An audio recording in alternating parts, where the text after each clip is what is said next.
Self-deceit is the absolute worst, so we need to really stop lying to ourselves. Anyone who believes that the grass is greener only where you water it is either living in denial, living under a rock, or just high on something, because that is a big fat ugly lie.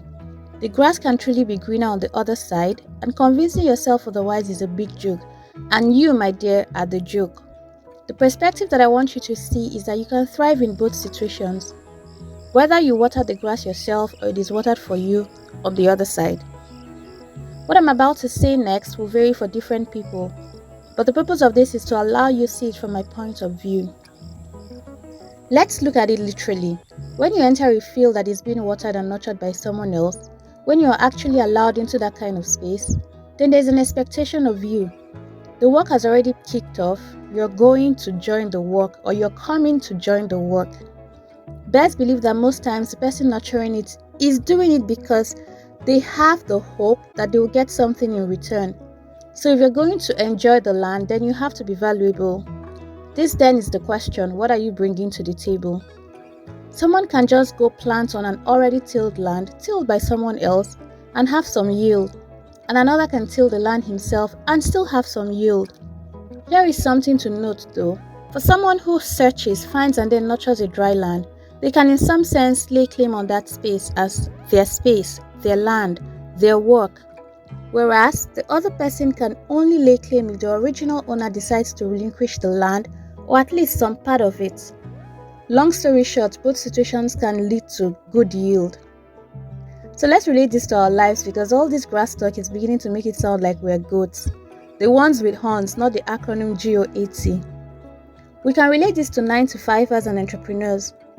So for most 9-to-5ers, the foundational work is already done, and which means that in some sense the field has already been found and the work begun by someone else, in this case the business owner.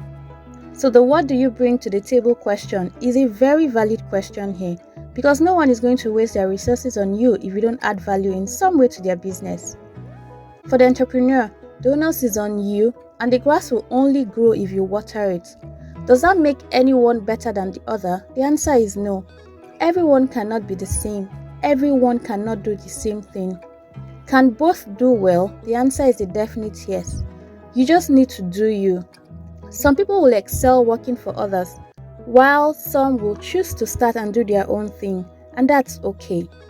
Another reference is one that is the rave right now: migration. There will always be this unending debate about which is better, but in reality, this will vary for various individuals. The one who chooses to relocate to where the grass is greener, or the one who chose to remain to cultivate their land. Again, there is no one size fits all.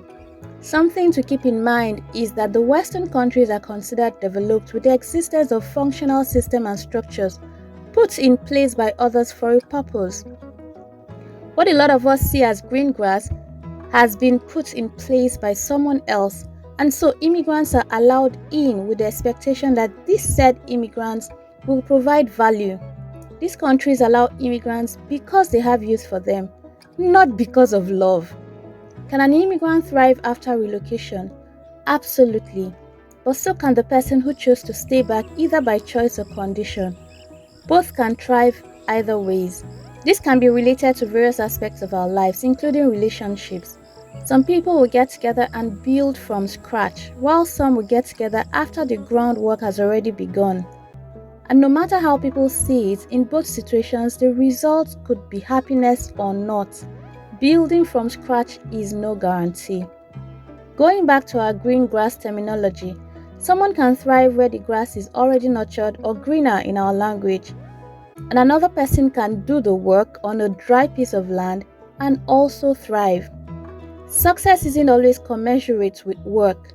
So you see, convincing yourself that hard labor is the only answer is a big fat lie. It can be an answer for sure, but so also can soft labor. My advice: put in the work where you need to. Look around for inspiration and motivation, but face your front with your eyes on your own goal. Thanks for watching. Please subscribe, like and share.